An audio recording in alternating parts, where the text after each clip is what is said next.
गरीब मजबूर का रमजान। जमीला, मैं चलता हूँ। अच्छा अम्मी, अल्लाह हाफिज। हामिद जैसे ही जाने के लिए निकलने को होता है, उसके दोनों नन्हे बच्चे दौड़कर उसके पास आए। अब्बू जी, अब्बू जी। आले आले, कहाँ थी हमारी शहजादी और हमारे छोटे नवाब? हाँ? हम दुआ पढ़ रहे थे अब्बू। अब्बू, हमें आपसे कुछ कहना है। 2 दिन बाद रमजान आ रही है। इस बार मैं और जैनू भाई भी रोजे रखेंगे। ये सुनकर गरीब मजबूर हामिद मुस्कुराकर अपने दोनों बच्चों के सिर पर प्यार भरा हाथ फेरता है। माशाअल्लाह, ये तो बहुत नेक फैसला है। बच्चों, अल्लाह तुम्हें इसका फल जरूर बख्शेंगे। अच्छा, अब हम चलते हैं। अम्मी और दादी जान को तंग मत करना, ठीक है? हामिद के घर से बाहर निकलते ही जमीला चिंता के भाव से कहती है, सुनो, रमजान आने में बस 2 रोज ही बचे हैं। घर में थोड़ा राशन पानी भरवा दो। बाकी दिन तो जैसे तैसे रूखा सूखा खाकर कट जाता है, मगर रमजान के लिए सहरी और इफ्तार में फल खजूर तो चाहिए। ठीक है जमीला, मैं करता हूँ कुछ। राशन पानी भरने की चिंता लिए हामिद अपनी दुकान चला आता है। हामिद की जिंदगी में बेजोड़ गरीबी है। परिवार में बूढ़ी माँ अमीना, पत्नी और दोनों बच्चों की जिम्मेदारी एक अकेले हामिद पर ही है। वो चाय की एक टपरी चलाता था। इतनी गरीबी में भी हामिद अल्लाह पर ईमान रखता था। उसके हाथों में गजब का जायका था, इसलिए लोग उसके पास से ही चाय पीते थे, जिससे उसके घर की 2 वक्त की रोटी का गुजारा चल पाता था। या अल्लाह, मुझे गरीब पर करम करना, ताकि आज मेरे चाय का व्यापार अच्छा चला जाए। 2 दिन बाद से रमजान शुरू है। तभी लोग भीड़ लगाकर चाय पीने लगे। अरे हामिद, 1 कप चाय पिलाना। हाँ, ये लीजिए चाचा जान। वाह, क्या बढ़िया चाय है। जब तक तुम्हारे हाथों की स्पेशल कप की चाय नहीं पीता, मेरी तो सुबह ही शुरू नहीं होती। कि चाय पूरी बिक जाती है और उसे बाकी दिन से काफी बढ़कर कमाई भी होती है। अल्लाह का शुक्र है, आज तो ठीक कमाई हो गई।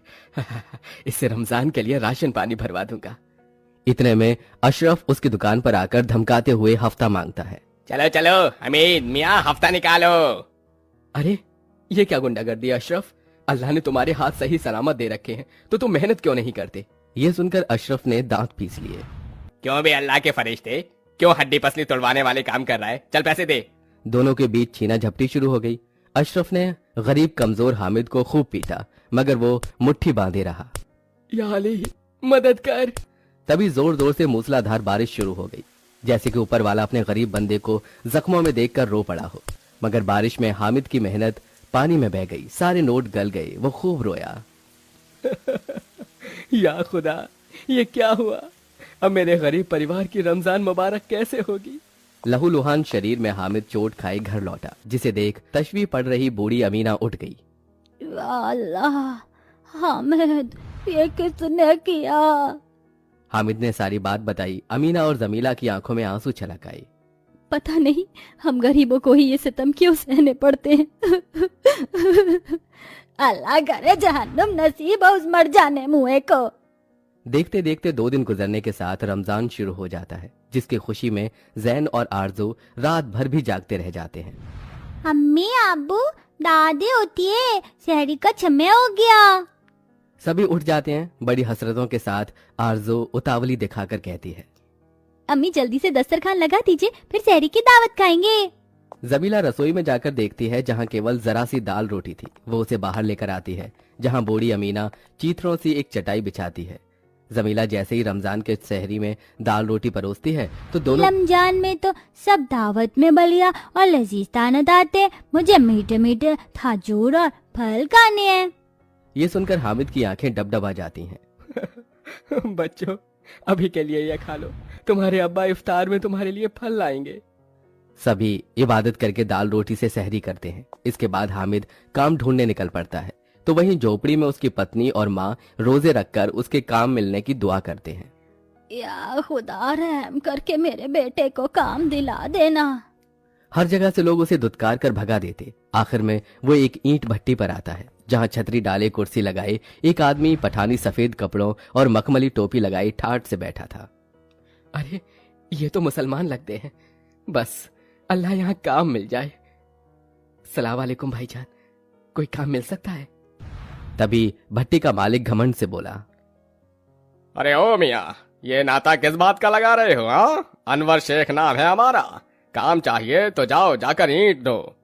अब खड़े खड़े हमारा मुंह क्या देख रहे हो? चलो दफा हो। जी जी जी जी, शुक्रिया हुजूर। हामिद भूखा प्यासा उस चिलचिलाती तपती धूप और गर्मी में अपने परिवार की खातिर ईंट उठाता है, जिसके उसे 100 रुपए मिलते हैं, जिससे वो खजूर खरीद कर घर ले आता है। खजूर देखकर दोनों बच्चे बहुत खुश हो जाते हैं। अब्बू आ गए, अब्बू आ गए, अब्बू आ गए। ये क्या हामिद, तू सिर्फ खजूर लेकर आया है? अम्मी, अल्लाह के करम से आज 100 रुपए कमाए थे तो खजूर खरीद लाया, इससे इफ्तार कर लेते हैं। हाँ, मगर पहले दुआ तो मांग लो। दुआ मांगकर सब खाने ही वाले थे, तभी एक मेमना उनके दरवाजे पर आया जो कि बहुत जख्मी था। अम्मी, ये तो बकरी का बच्चा है, देखो कितना जख्मी है, इसे हम रख लेते हैं। तभी गरीबी से झुंझलाकर बूढ़ी अमीना, लाएंगे। मगर अम्मी, अगर ये मेमना किसी कसाई के हाथों पड़ गया तो उसे मार कर खा जाएगा। हामिद उसे अंदर ले आया। जमीला ने उसके घाव साफ किए। जैन और आरजू उसकी खूब देखभाल करते हैं। इस तरह से 3-4 दिन गुजर गए। किसी तरह रूखे सूखे से ही इफ्तार और सहरी करके उनका रमजान का दिन कट रहा था। मगर एक दिन जब वो इफ्तार करने बैठी तभी वहाँ खाने की खुशबू भर गई। अरे वाह, कितनी अच्छी खुशबू है, लगता है किसी के घर में इफ्तार में कबाब और कीमा पकड़ा है। काश कि हम भी रमजान की दावत में ये खा पाते। नन्हे जैन की वो ख्वाहिश जताते ही उस बकरी के बच्चे की आंखों से सुनहरी रोशनी निकलती है और दस्तरखान पर उसकी फरमाइश का खाना आ गया। सभी की आंखें दंग रह गईं। अल्लाह, ओए ज़ैनू, ये कैसे किया तूने? तेरे पास जिन का चिराग है क्या? बोलना, मुझे ठंडी रूह-अफ़ज़ा पीना है, काश मुझे भी मिलता। इस बार फिर से बकरी के बच्चे की आंखों से रोशनी निकली और शरबत हाजिर हो गया। तभी एकाएक जमीला की नजर उस बकरी के बच्चे पर पड़ती है जो कि चमचमाती सोने की बन चुकी। ये मेमना सोने का कैसे हो गया? इतने में जादुई बकरी बोल उठी, क्योंकि मैं जादुई बकरी हूँ जिसे अल्लाह ने तुम्हारी रमजान मुबारक करने के लिए भेजा है, इसलिए रमजान के 30 रोज तक मैं तुम्हारे साथ ही रहूंगी। कहो, तुम्हें और क्या चाहिए? हामिद और गरीब परिवार अपनी मनपसंद की चीज मांगते हैं। मुझे दही भल्ले खाने हैं और इमरती भी, और मुझे खजूर फल भी। अमीना के ये फरमाते ही जादुई बकरी के चमत्कार से दस्तरखान पर सब कुछ आ गया। इसके बाद हामिद और जमीला ने भी अपनी ख्वाहिश का खाना मांगा। देखते ही देखते उन गरीब की दस्तरखान एकदम अमीरों सी रमजान दस्तरखान बन गई। सबने बड़ी खुशी के साथ शुक्रिया अदा किया। या खुदा, तेरा शुक्र है, आज मुझ गरीब के घर में तूने ऐसी जादुई दावत दस्तरखान देकर हमारी रमजान मुबारक की। तेरा फजल हर गरीब पर ऐसा ही हो। आमीन। चलो अब सब बिस्मिल्लाह करते हैं। फिर वो सब बड़ी खुशी से रमजान के इफ्तार मनाते हैं। ऐसे ही दिन गुजरते हैं। जादुई बकरी उनके सहरी और रमजान को खुशनुमा दावत देती है। इसी तरह 1 महीना गुजर जाता है।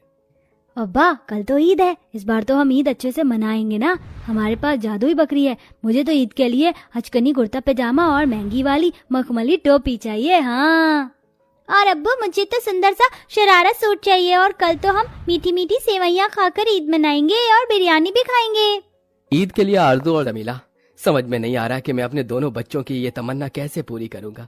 इस जादुई बकरी ने हमारी रमजान तो मुबारक कर दी क्योंकि ये खाना दे सकता है, मगर कपड़े, उसके लिए मैं गरीब मजबूर एकदम से पैसे कहाँ से लेकर आऊं। अल्लाह भी इम्तिहान ले रहा है। ये कहते हुए लाचारी से हामिद की आंखों में आंसू भर आए। तभी जादुई बकरी का मुंह खुल गया और सोने के सिक्कों की बौछार हो गई, जिसके बाद जादुई बकरी फिर से साधारण हो गई। ये लो हामिद, इन सिक्कों से ईद के जश्न की तैयारी करो। तुम्हारा शुक्रिया जादुई बकरी, मुझ मजबूर की मदद करने के लिए। हामिद ने उन सिक्कों से अपने परिवार के लिए ढेरों खुशियां खरीदी, जैसे चमकीले कपड़े, खेल खिलौने, और खास ईद पर उस गरीब के घर सेवई बिरयानी सब कुछ पका। उसने बड़ी ही खुशी से ईद की दावत मनाई, जिसके बाद जादुई बकरी गायब हो गई।